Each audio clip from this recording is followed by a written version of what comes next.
आषाढी एकादशीला फक्त या एका झाडाला स्पर्श करा, जे नशिबात नाही ते देखील मिळेल. नमस्कार, श्री स्वामी समर्थ सर्वांना.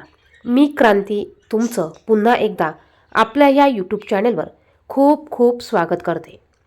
17 जुलै 2024 या दिवशी आषाढी एकादशी आहे. या एकादशीला देवशयनी एकादशी असं देखील म्हणतात.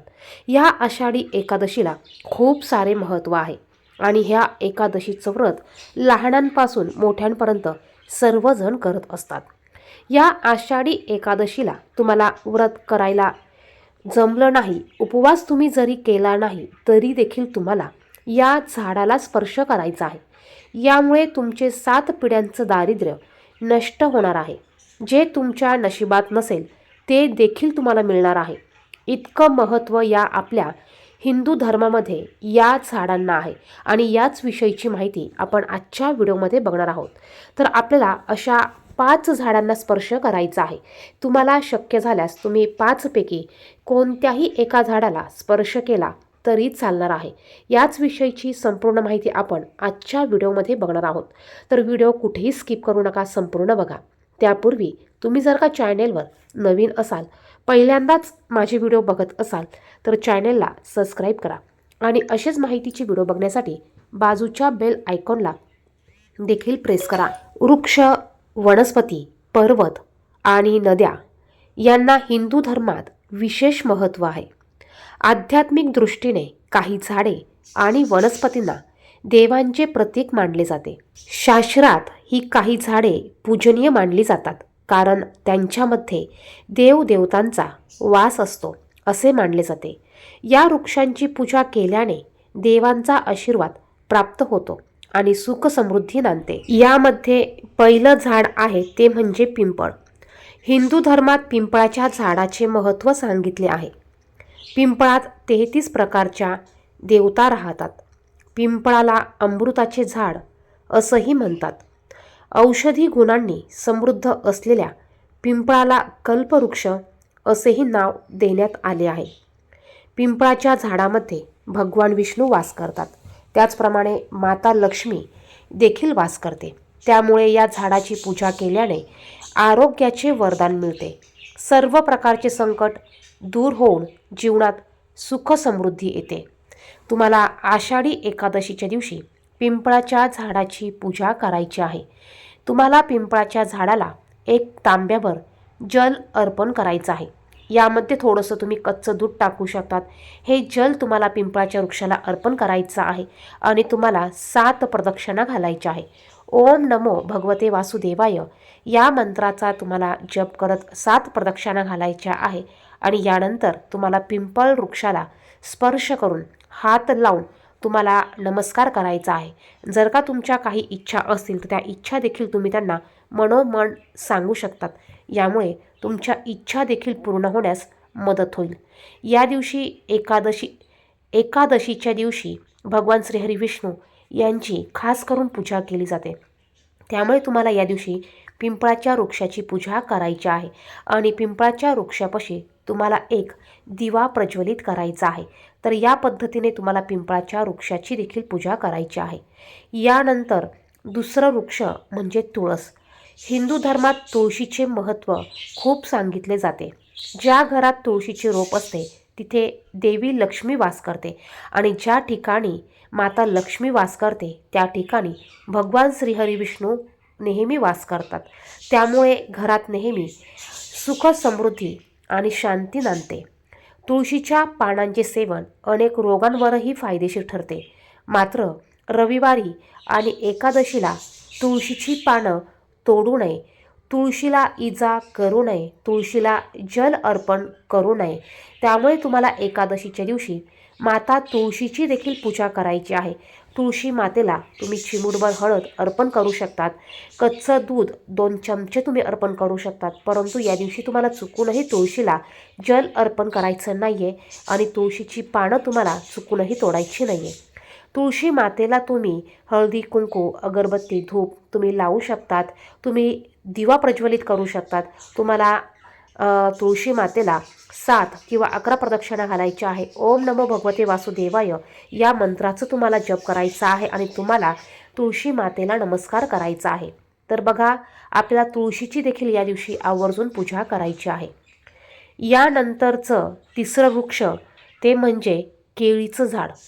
केळीच्या झाडामध्ये भगवान श्रीहरी विष्णू वास करतात. तुम्ही केळीच्या वृक्षाची प्रत्येक गुरुवारी पूजा करू शकतात. जर का केळीच्या वृक्षाची तुम्ही पूजा केली तर तुमचा गुरुग्रह हा मजबूत होत असतो आणि गुरुग्रह मजबूत करण्यासाठी प्रत्येक गुरुवारी तुम्ही केळीच्या झाडाची पूजा करायची आहे. तुम्हाला एकादशीच्या दिवशी केळीच्या झाडाला जल अर्पण करायचं आहे. ह्यामध्ये तुम्ही थोडीशी चिमूटभर हळद आणि थोडंसं कच्चं दूध टाकू शकतात आणि हे जल तुम्हाला केळीच्या वृक्षाला अर्पण करायचं आहे. अगरबत्ती लावून तुम्हाला एक दिवा तिथे प्रज्वलित करायचा आहे. शक्य झाल्यास शुद्ध गाईच्या तुपाचा दिवा प्रज्वलित करा. यामध्ये थोडीशी चिमूटभर हळद तुम्ही टाका आणि तुम्हाला ह्या झाडाला हात लावून तुम्हाला स्पर्श करून तुम्हाला नमस्कार करायचा आहे.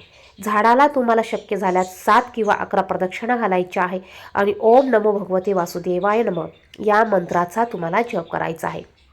गुरुवारी जर का तुम्ही या केळीच्या झाडाची पूजा केली तर बघा, तुमची बिघडलेली कामं, रखडलेली कामं देखील यशस्वी होतात आणि तुमचा गुरुग्रह देखील हा मजबूत होत असतो. यानंतर पुढचं झाड ते म्हणजे बेलाचं झाड. बेलाचं वृक्ष देखील खूप शुभ मानलं जातं. या झाडाची पाने भगवान शंकराची पूजा करण्यासाठी वापरली जातात. दररोज भगवान शंकरावर बेलाची पाने अर्पण केल्यास जीवनातील सर्व संकटे दूर होतात. असे मानले जाते की या झाडाची 3 पाने भगवान शंकराच्या 3 डोळ्यांचं प्रतीक आहे आणि म्हणूनच आपल्याला बेलाच्या झाडाची देखील या दिवशी आवर्जून पूजा करायची आहे. तुम्हाला या झाडाची पूजा करून तुम्हाला या वृक्षाला स्पर्श करायचा आहे आणि तुम्हाला नमस्कार करून तुम्हाला मनोमन तुमची इच्छा व्यक्त करायची आहे. बघा, यामुळे तुमचे अडलेले नडलेले सर्व कामं मार्गी लागतील. भगवान श्रीहरी विष्णू यांचा आशीर्वाद तुम्हाला प्राप्त होईल. त्याचबरोबर भगवान शिवांचा देखील तुम्हाला आशीर्वाद प्राप्त होणार आहे. बेलाच्या झाडाखाली तुम्हाला एक शुद्ध गाईच्या तुपाचा दिवा प्रज्वलित करायचा आहे. शक्य झाल्यास तुम्ही 11-7 प्रदक्षिणा देखील घालू शकतात. यानंतरचं पुढचं वृक्ष शमीचं झाड. शमी वृक्षाची पूजा केल्याने शत्रूंवर विजय प्राप्त होतो. शमीचे झाड खूप शुभ आहे. भगवान श्रीरामांनीही शमीची पूजा केली होती आणि शमी भगवान गणेश आणि शनिदेवाला अतिशय प्रिय आहे. त्यामुळे या दिवशी तुम्हाला शमीच्या वृक्षाला तुम्हाला जल अर्पण करायचं आहे. धूप दीप तुम्हाला प्रज्वलित करून घ्यायचा आहे. शक्य झाल्यास शुद्ध गाईच्या तुपाचा दिवा तुम्हाला प्रज्वलित करायचा आहे आणि तुम्हाला या वृक्षाला स्पर्श करून मनोमन तुमची इच्छा प्रकट करायची आहे. यामुळे तुमच्या सर्व इच्छा पूर्ण होण्यास मदत होईल. श्रीहरी भगवान विष्णू आणि माता लक्ष्मी यांचा देखील तुम्हाला आशीर्वाद प्राप्त होणार आहे. त्यानंतर पुढचं वृक्ष म्हणजे आवळ्याचं झाड.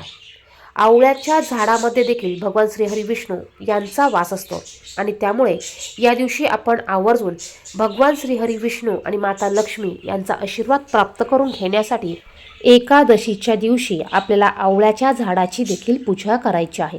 या झाडाला देखील तुम्हाला जल अर्पण करायचं आहे. यामध्ये तुम्ही थोडंसं कच्चं दूध, थोडीशी हळद टाकू शकतात आणि हे जल तुम्हाला आवळ्याच्या झाडाला अर्पण करायचं आहे. आवळ्याच्या झाडाची पूजा करून तुम्हाला शुद्ध गाईच्या तुपाचा दिवा प्रज्वलित करायचा आहे. आवळ्याच्या झाडाला प्रदक्षिणा घालणं शक्य झाल्यास 7 किंवा 11 प्रदक्षिणा तुम्ही घालू शकतात. ओम नमो भगवते वासुदेवाय तुम्हाला या मंत्राचंच नामस्मरण करायचं आहे आणि या झाडाला स्पर्श करून तुम्हाला मनोमन तुमची इच्छा प्रकट करायची आहे आणि तुम्हाला नमस्कार करून तुम्हाला चांगले आशीर्वाद मिळू दे अशी प्रार्थना तुम्हाला या झाडाला, या वृक्षाला करायची आहे.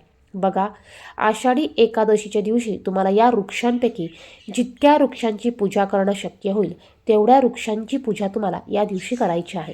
यामुळे माता लक्ष्मी आणि श्रीहरी भगवान विष्णू यांचा आशीर्वाद आपल्याला प्राप्त होणार आहेच. त्याचबरोबर भगवान शंकरांचा देखील आशीर्वाद आपल्याला प्राप्त होणार आहे. व्हिडिओमध्ये सांगितलेली माहिती आवडली, महत्त्वपूर्ण वाटली तर व्हिडिओला लाईक करा, शेअर करा. कमेंट बॉक्समध्ये श्री स्वामी समर्थ नक्की लिहा. धन्यवाद. श्री स्वामी समर्थ.